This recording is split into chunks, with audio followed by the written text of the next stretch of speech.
Isso tem uma explicação simples. Isso acontece quando a temperatura do álcool está acima do ponto de fulgor. A diferença entre a temperatura de ignição e o ponto de fulgor é que na temperatura de ignição você não precisa da chama para que uma coisa pegue fogo. Já no ponto de fulgor, você precisa da chama. Se o álcool estiver abaixo do ponto de fulgor, mesmo com a chama, nada acontece. Se ele estiver acima do ponto de fulgor, uma chama fará com que ele pegue fogo. E se o álcool estiver acima da temperatura de ignição, ele pegará fogo mesmo sem a chama, como você já viu. O ponto de fulgor do álcool é 9 graus Celsius. Repare que se ele estiver abaixo de 9 graus, como está aqui, não adianta chama nem nada. Veja só. Já o outro, que está acima do ponto de fulgor, pega fogo fácil. Qualquer combustível líquido, como álcool, querosene e gasolina, solta vapores em sua superfície. Se você chegar com a chama de um fósforo nessa superfície, o que acontece? O calor esquenta o vapor que está ali perto. Pega fogo num pedacinho e aí esse foguinho esquenta o vapor próximo. E assim vai. Num segundo, a superfície toda já está pegando fogo, porque o fogo se propaga. Isso também quer dizer que se você esfriar os vapores, o fogo apaga. Agora eu pergunto, como é que se pode esfriar os vapores? Veja essa experiência. Quando a gente coloca a espiral de cobre sobre a chama da vela, ela apaga. Por quê? Acontece que o cobre é um metal que conduz o calor facilmente. Quando se colocou o cobre em volta da chama, o cobre absorveu o calor dos vapores de parafina que estavam queimando. A parafina esfriou, o fogo deixou de se propagar e aí a vela apagou. Quer dizer então que para o fogo deixar de se propagar é só ele esfriar, onde ele estiver? Exatamente. E no caso da experiência com a vela? Se em vez da gente resfriar o fio de cobre antes de colocar ele na chama, a gente esquentar esse fio, o que iria acontecer? Boa pergunta. Por que você não pensa um pouco? Vamos pensar um pouco. Bom, em primeiro lugar, acho bom manter certos cuidados antes de repetir a experiência. Vou fazer a experiência no mesmo lugar e usar a mesma vela, o mesmo fio de cobre. Enfim, manter as mesmas condições da experiência anterior. Veja só, agora a vela não apagou. E é fácil ver por quê. É que a temperatura de ignição, dada pelo cobre aquecido, faz com que o combustível se inflame sem a chama.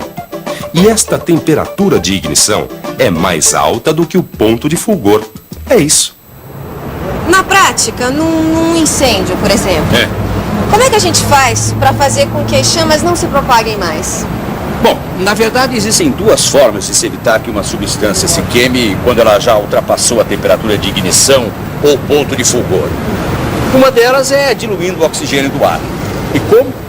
Jogando no ar um gás que não queima. E a outra é o resfriamento, claro, né? Mas então é por isso que os bombeiros ficam jogando água numa parede que não tem chamas? Isso mesmo, é para resfriar a parede. Nossa, mas eu tô impressionada com essa história da propagação do fogo. Quando ele começa, ele não para mais.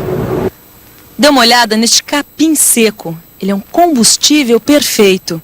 Uma fonte de calor que cai aqui pode ser simplesmente um cigarro aceso atirado por alguém. Vai queimando um capim que queima o outro e assim por diante. Este fogo se alastra muito rápido e pode causar uma grande queimada. As queimadas podem causar vários estragos ao meio ambiente, mas nem sempre elas acontecem de maneira acidental. Muitas vezes são propositais. Existem dois tipos de queimada proposital. A queimada de limpeza da área para plantio ou pasto, em que o lavrador perde o controle do fogo que entra nas florestas. E a outra é o incendiário que toca fogo no mato. Os danos ao meio ambiente são imensos. No solo, a destruição da matéria orgânica e a morte dos micro-organismos. E na superfície da terra, a destruição da fauna e da flora. Clóvis, mas sem o fogo, não tinha essa pipoquinha aí, ó. Ah, o senhor nem me diga. E não é só isso, não. O fogo foi muito importante pro progresso da humanidade. É por isso que eu gosto de saber tudo sobre o fogo. Olha, eu não consegui entender aquele negócio do calor libertar a luz. Essa eu não consegui entender, eu juro. Ah, mas é fácil. É o seguinte, quando você esquenta uma barra de ferro no fogo, a barra de ferro não fica vermelha? Fica. Então, esse vermelho é a luz que a barra de ferro libera por causa do calor que ela recebeu. Ah, então é isso? Uhum. Bom, aprendi mais uma.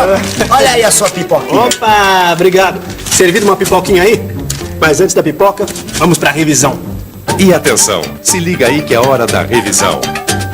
Na teleaula de hoje, você viu que o fogo é um fenômeno que acontece quando as partículas da matéria se ligam às partículas do oxigênio e soltam luz e calor.